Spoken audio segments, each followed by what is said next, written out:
Get started. Well, thank you. Thank you everybody for joining our annual meeting. Thank you for joining our breakout room. I'm Alex Rodriguez, climate advocate, and I'm pleased to introduce a good friend, colleague, and coalition member of Save the Sounds and the TCI Coalition, Michaela Barratt.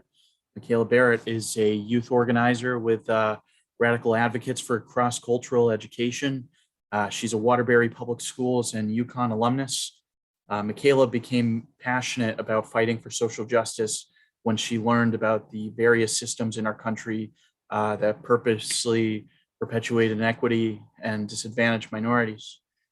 She's working with RACCE to aid in the fight for racial equity by organizing and advocating for culturally competent educational practices for BIPOC students. She fervently believes that until all children are given the necessary and appropriate resources to be successful, this country will not be what it claims to be. I'm turning the floor over to you, Michaela. Welcome. Thank you, Alex, for the lovely introduction. As Alex said, my name is Michaela Barratt, and I'm a youth organizer with RACCE, a full-time research assistant, and a Harry Potter fanatic. So I became passionate about racial justice once I started taking some sociology classes at UConn and learning how our systems operate and how they have throughout history, perpetuated this inequality that we see in various aspects of life, essentially. And so shortly after graduating UConn, I got the opportunity to work with an organization that was fighting for some of the same things I believe in. So that, as Alex says, is Radical Advocates for Cross-Cultural Education.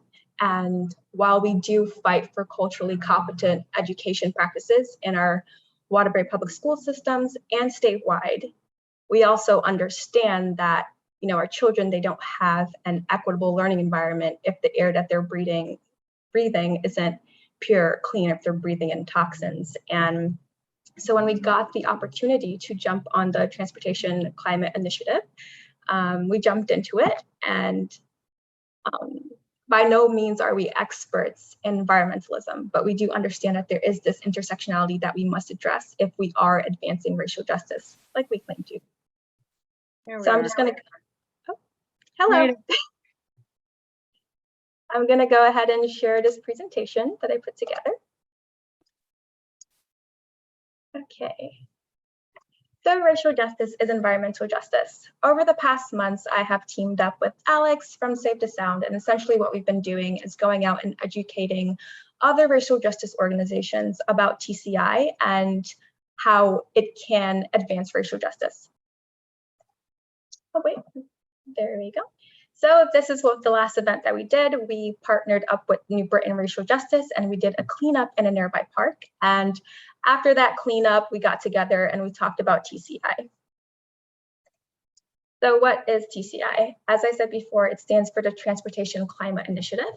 And essentially, Connecticut has the opportunity to invest in a transportation system that prioritizes communities that live on the front lines of poverty, pollution, and the climate crisis. And TCI can help achieve this by adopting a transportation program to cap carbon emissions.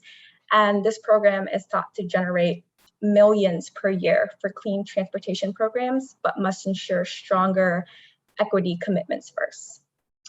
So why is stronger equity language needed? Why is my organization on the front lines for pushing for language that supports these communities? I have two examples here. This is by no means an exhaustive list of all the racial disparities we see, but according to the National Equity Atlas, communities of color in Connecticut experience greater pollution exposure than white communities, and 18% of households of color in the state lack access to a car compared to 6% of white households. Now, those are only two examples.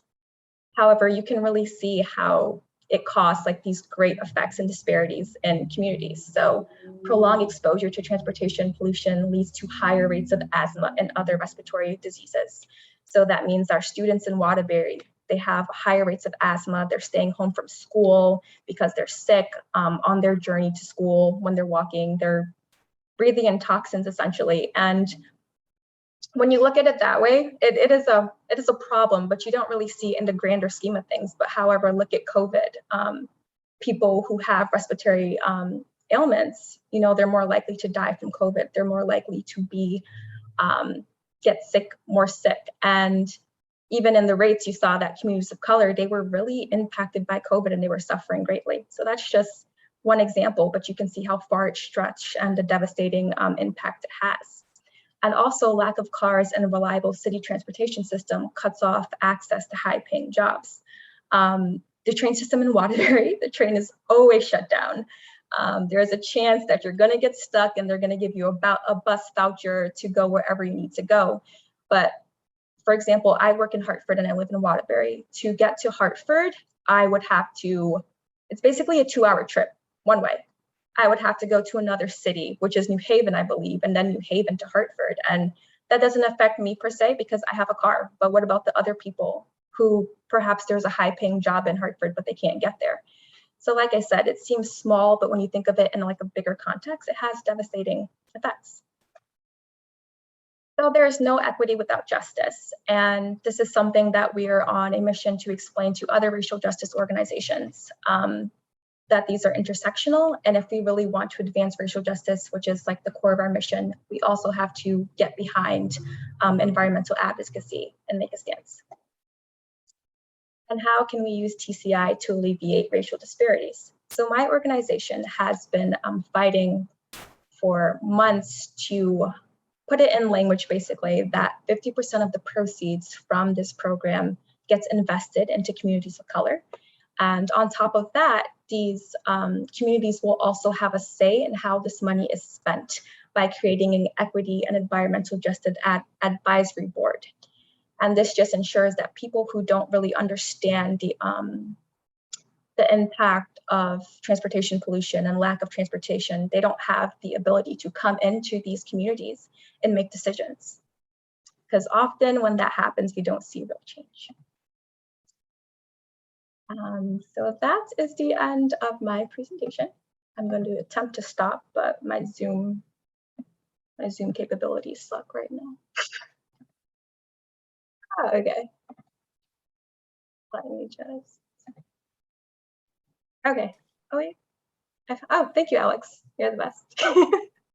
Thank you for the presentation. Oh, thank you. Go ahead, Alex. What did you have to add on?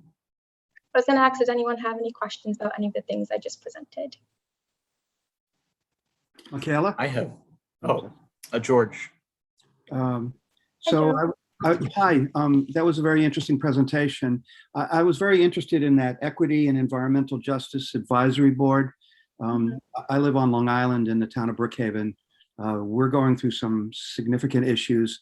Not so much in, I'm sort of a harbor waterfront guy, and most of it is very expensive land, so we don't have environmental justice issues on the coast. But in other parts of Brookhaven, we do. There's a landfill issue that's a very big issue right now, where it was put into impacted communities. And I thought that was a very interesting idea as to how to we put together a commission like that, that it would maybe in the future would help us deal with, first of all, recognize the areas of the town that may be environmental justice areas, and then how do we help make sure that those impacted communities are protected. So I like that idea. Thank you. I guess it's not a question, but it's a comment. Okay. Thank you for sharing, George. I know we only have 1 minute waiting, so I'm sorry for talking so much. Joe, if you want to go ahead and get something in there. Sure. I have just a quick one. I mean, it's no secret that TCI has the disadvantage of having a short opposition to it. It's a gas tax, but yet, I think you're making the core point about the connection for what the funds do and how their advantages to them. What have you found rhetorically that works best? If you're trying to explain it to someone cold to kind of get the idea across quickly, what's been working for you? So it's not a tax.